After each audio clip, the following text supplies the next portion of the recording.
Morning and welcome back to Act Locally Live. Good morning and welcome back to Act Locally Live. Today is Monday, September. It's September 1st, 7:30 in the morning. Hey guys, welcome. Since it is Monday, we are going to be covering all of the mental health topics, ways to reset your mind, your body, and your soul, how to get outside, find your peaceful hobby, and also rely on the helpful communities in our area. Mental Health Monday.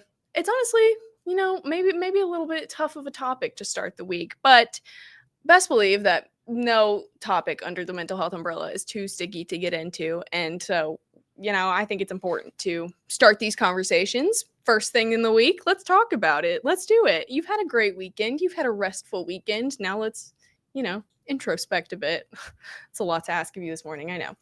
We'll get into all the topics that affect our well-being as people, but first, I want to shout out these beautiful paintings behind me here. We've been donated so graciously some beautiful art from Debbie Miller of Corsicana. These gorgeous pieces you can find on her Instagram at Debbie Rose Miller or on her online studio at debbiemillerstudio.com. And then over here, this beautiful, lovely abstract piece is from Russell Campbell, straight out of Waco.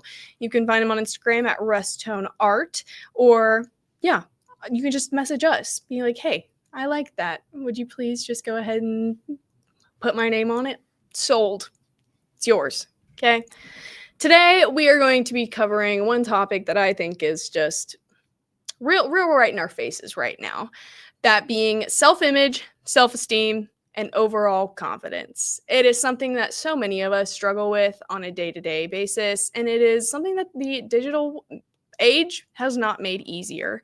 And that has come with things like access to editing software, making celebrities look nearly perfect. And that sets hyper unrealistic expectations for us normal folks who cannot afford life-altering surgeries or subscriptions to Facetune or content creation teams who go back and filter everything that gets posted. But also the online, digital age has brought open criticism to you from outside strangers. Like, these people can randomly comment on how you dress, how you act, what you post, and they probably feel so much braver being able to say that behind a keyboard instead of straight to your face. So today, I just want to share a bit about my experiences with self-image, how the digital age has impacted it, growing up as a fat girl, adjusting to the word fat, and how I'm still battling and learning to equip myself with the confidence and information I need to carry myself throughout the world in a happy and safe manner. So self-image, the huge umbrella topic that we're going to be covering today, is so multifaceted. Symptoms can affect absolutely any area of your life, like your mental health, your physical health, and your overall relationships with others. From food to sleep to socialization, self-image can cause literally dysfunction anywhere. In my own experience, that comes with disordered eating habits and the need to subdue my whole self and personality. And it's also created some instability in the closest relationships that I've built. But at the end of the day, I'm the only person that I have to live with. I have to live with the thoughts in my brain. I have to live with my own body. And I have to live with the fears and insecurities for all of those. So the conclusion that I've come to personally, and something that you should also take on, may as well start loving myself, because who the hell else will? I know that love exists because I'm full of it, and I don't give a rat's ass what anybody else has to say at this point in my life. Okay? And I'm sure that we have all had just absolutely profound experiences with some of the most beloved individuals in our life, but still, at the end of the day, the most basic human need and want is to know and be known and to love and be loved. That is it. That is what everyone wants. So this whole loneliness epidemic, this mental health crisis, it starts with our internal functioning, which takes accountability, okay? And that's a hard ask for so many people. There are only two things I think that I don't take accountability for as of right now in this moment. One being the back of my head. That's none of my business. I can't see it. Don't look at it, maybe. And the other is my baby hairs. They're just babies. they're not going to take my commands. However, quite literally anything else under the sun, I will take accountability for, because something that I think a lot of people don't realize, and I don't know, we'll get into this. Asking people to take accountability, to have confidence, and to introspect, is much easier said than done.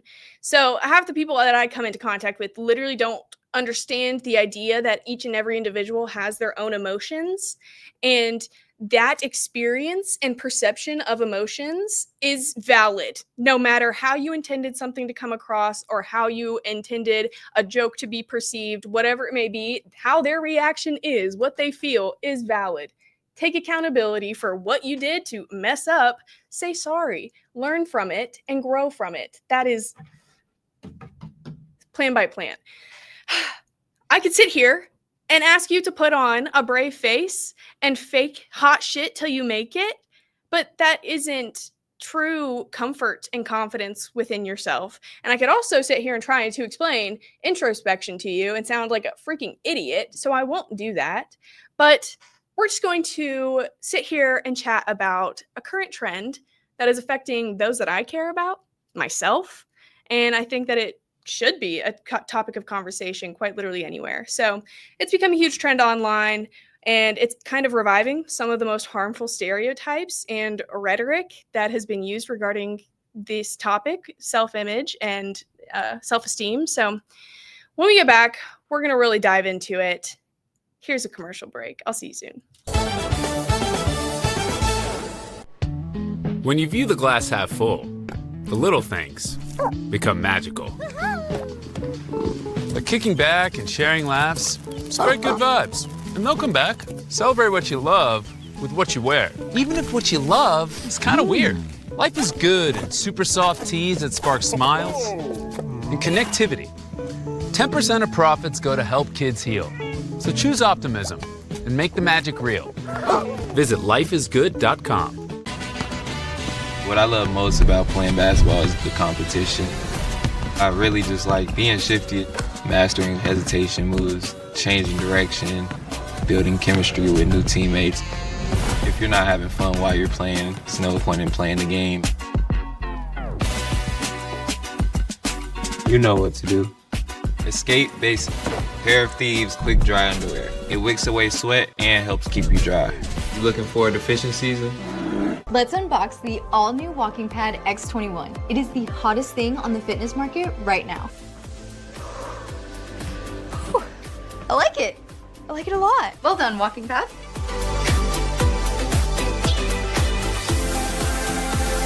So after using the Walking Pad, I absolutely loved it. For the price, I adore it. I highly recommend it.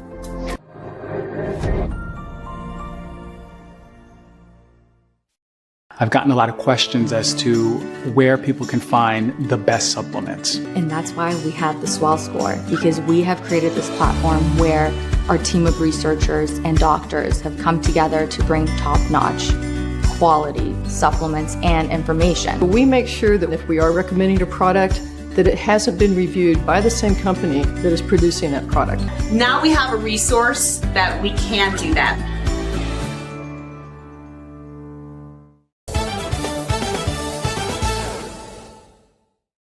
Welcome back to Act Locally Live. I'm your host, Elizabeth Riley. Today is Monday, September 1st. We have made it to a new month. Congratulations. Happy to see you all here with me.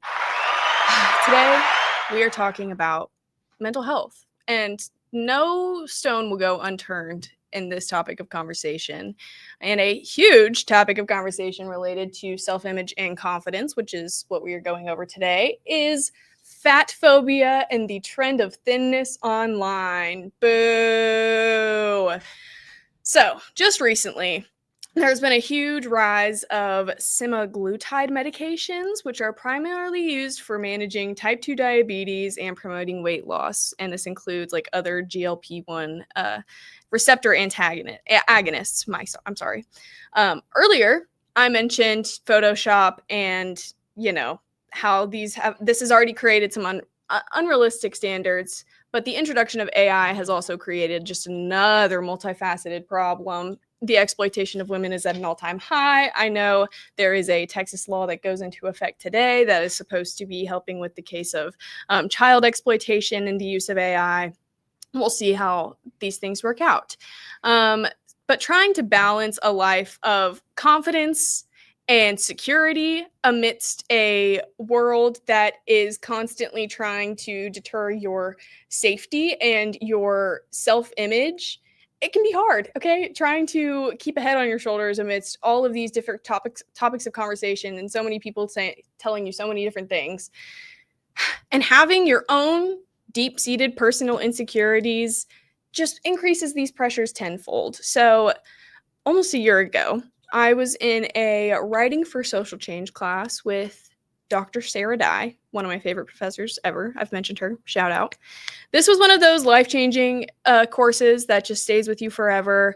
It was definitely made special by when we took this course, who was in this course, and how it was constructed for us. We used the special like specs grading model, which I'll get into and explain later. But there was one project in particular where we had to remediate an argument that was made for social change and apply it to another applicable concept. So I took the speech that was delivered at the 1851 Women's Rights Convention in Akron, Ohio, called Ain't I a Woman by Sojourner Truth. And in this, she is calling out the discrepancies of existing as a Black woman in the United States of America and just how different she is treated. And yet she's still a woman, is she not?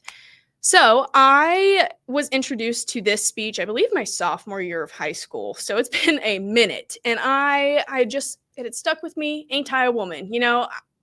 And I took that concept, used the framework of her argument that pointed out the like false truths of our society and like what had been accepted, and questioned it with the ideas that she was still a living, breathing, working woman. So I remediated that argument, and my final project was Ain't I a Fat Woman? And oh my goodness, shout out to the specs grading system, because that was a lot to take on, not only dissecting Sojourner Truth's speech and how this was impacting her and how I was going to be, you know, taking that argument framework to be applying it to a different, entirely different concept, and still trying to, you know, have the same sound argument. But also, I was practically having deeply therapeutic sessions every single time I sat down to write. And it took me so long to get across what I was actually experiencing, because I never realized how deeply I was impacted by my self-image and confidence was impacted by fatness, and how it was perceived as I was growing up, and how it was currently changing being perceived as I was in this class. So with specs grading, introspection, so looking back into who you are, what you've done, your experiences, how you perceive those based off of what you've experienced. It's a whole lot. Introspection in the writing process is much more prioritized because we have the space and time to complete these projects in like what's comfortable for you. And so there's less pressure to be perfect and more drive to craft a beautiful narrative under the specs grading system. And it literally went hand in hand with what I was trying to write about in fat phobia and the insecurities I faced. It was like continuing to face, stop trying to be perfect and just try to craft a beautiful narrative. And I was like, the layers to this, I can't handle this right now. I really felt my frontal lobe developing in that class. But since then, there has been the grand introduction of medication that is taking the world by storm. So we have names like Ozempic, Mounjaro, Zepbound, Trulicity.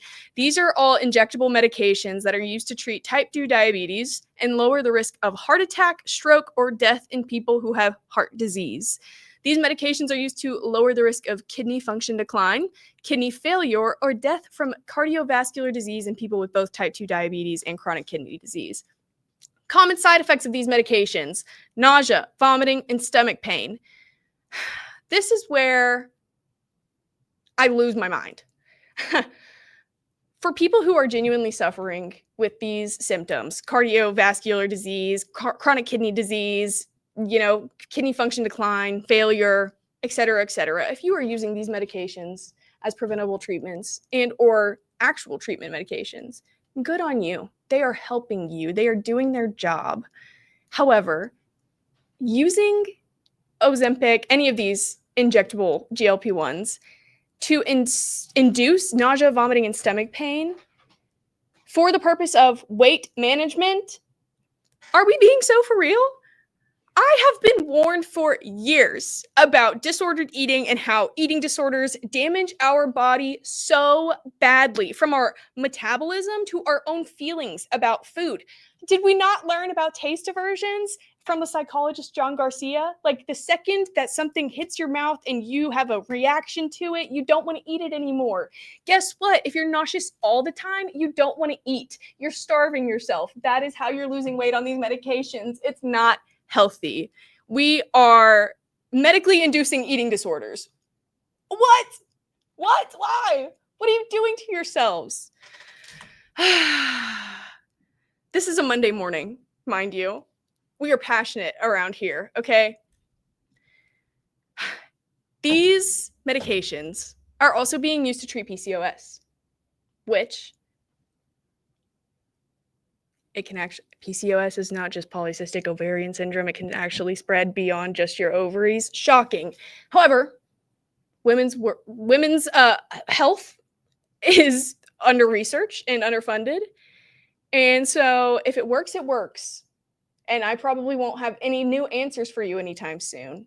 So, you know what? You fight that insulin-resistant weight with PCOS. You do you. But if you are stick thin and you are simply using these medications to get skinnier, what are we doing? What are we doing? One, stop commenting on people's bodies. Stop trying to speak change into genetically predicted features on individuals. Your comments do more harm than good. Okay? I have a little piece of wisdom that I like to carry with me. Do not talk about something regarding somebody if they cannot change it within 30 seconds. If someone's shoe is untied, tell them. If a friend has food in their teeth or a bat in the cave, let them know. Give them a signal. If an apology needs to be made, share that with someone. That can be fixed. But if you try to comment on any unchangeable physical attribute that is entirely out of someone's control in that moment, you're a piece of shit who should crawl in a hole for a really long time. Let's think about the ways that we are affecting our bodies and other people's. We're going to take a break, and we'll get right back.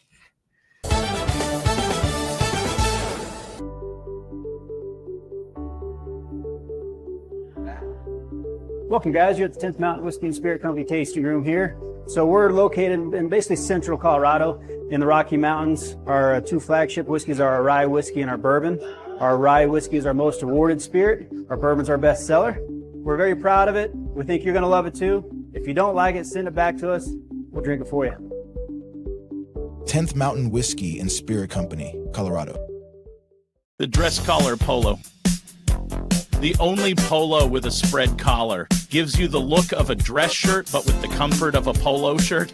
Lightweight and breathable. Perfect for the office. Bright with a suit. 4-way stretch comfort. Moisture wicking tech. Built-in collar stays. Short sleeve. Multiple collar options. Collars and Company. What I love most about playing basketball is the competition. I really just like being shifty, mastering hesitation moves, changing direction, building chemistry with new teammates. If you're not having fun while you're playing, there's no point in playing the game. You know what to do. Escape Basic. Pair of Thieves quick dry underwear. It wicks away sweat and helps keep you dry. You looking forward to fishing season? Let's unbox the all-new Walking Pad X21. It is the hottest thing on the fitness market right now. Whew. I like it. I like it a lot. Well done, Walking Pad.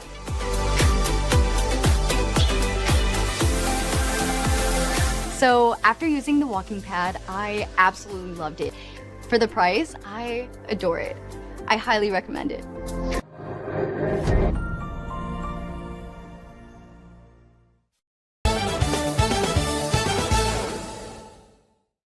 welcome back to Act Locally Live. I'm Elizabeth Riley. It's September 1st, Monday. We're talking about mental health. Today, we've talked about self-image, self-confidence, fat phobia, and the trend of thinness online, and how I'm personally overcoming that, stopping that right here with myself, my friends, and everyone else in Waco. Hey, y'all, how you doing? I'm also going to give you some pretty fantastic communities that I think that you need to get into.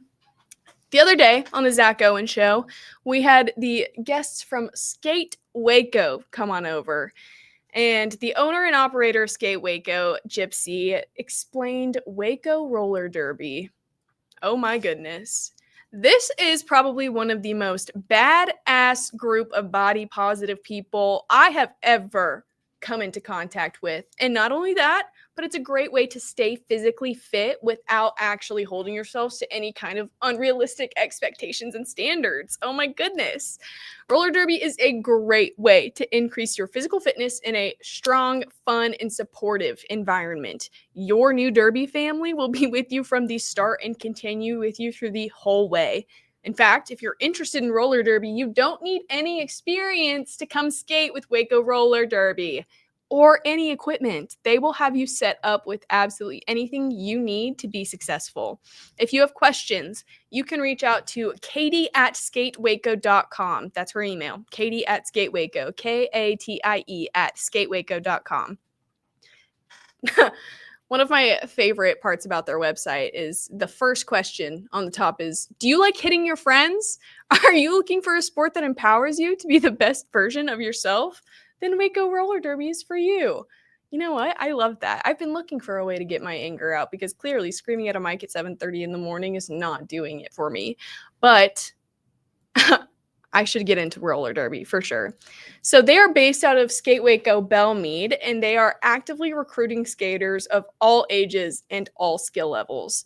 I shared the fact that I could not skate with the owner and operator Gypsy, and she looked me right in the eyes and promised to personally change that. Oh my goodness. Oh my goodness. I've been a hockey fan for years. I have tried to learn to skate multiple times. However, my older brothers would just let me fall right on my ass every time. I am clumsy and uncoordinated. I am constantly covered in bruises from running into walls. If Gypsy can teach me to skate, I am desperate to learn. Let's make this happen. But if you are anywhere between the ages of 14 to 100, come roll with Waco Roller Derby, please. You can find them online at skatewaco.com. You can find them on Facebook at Waco Roller Derby, and you can find them on Instagram at Skate Waco and Waco Roller Derby. All of it, all of them, all of the places. If you check out their website at skatewaco.com, you will see a sick-ass hype video that they have with I Stand Alone by Godsmack in the background. They are all tatted up. They are laughing after body slamming someone out on the rink. I was literally giggling and kicking my feet watching this video. Like, have I finally found my people? This is going to be so exciting. I genuinely cannot wait to see what Waco Roller Derby is going to grow into, especially when I start hitting the rink. Okay? If you haven't had enough of me this morning or this month, actually, it's a new turn of the month. So you haven't had enough of me this month. So don't even say that. You can follow me over to the Ann Harder Show, where I'm bringing you some more Waco local segments. You can also find us on our website at locallywaco.org or on our Instagram at locallywaco. If you're sick and tired of my voice and my jokes, I'd recommend that you read some of my work on Act Locally Waco's blog, which is probably more informative and coherent than this scream rambling that I have for you this early in the morning. But you double check it. You let me know. Yet again, this artwork behind us is for sale. Thank you, Debbie Rose Miller from Corsicana, and Russell Campbell. Act Locally Waco puts out a weekly newsletter, if you didn't know. It's called The Whole Enchilada, and it gives you the list of events happening in our community and more commentary from yours truly. So you should subscribe to our newsletter, subscribe to our channel here so that you can catch us every single morning. Go read up on the blogs, go do the things in our community, catch me outside, come say hi. I will see you all tomorrow. Bye, guys.